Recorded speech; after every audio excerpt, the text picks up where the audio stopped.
Na mtazamaji, tukiachana na taarifa hiyo, tuende kwenye taarifa nyingine ambapo kinara wa chama cha Wiper, na hiyo tumeweza kuisoma mtazamaji. Tuende kwenye taarifa nyingine, ni kwamba ni afueni kwa aliyekuwa gavana wa Nairobi Mike Sonko baada ya mahakama kumwondolea makosa ya utakatishaji wa fedha.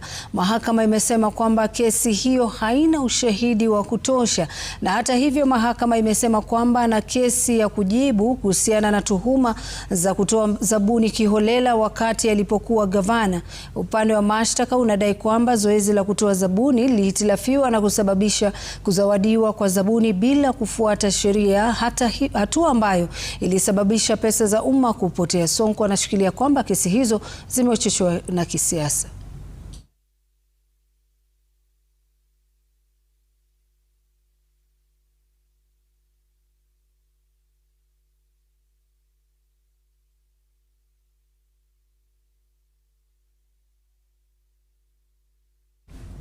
Na mbali na hayo mtazamaji, ni kwamba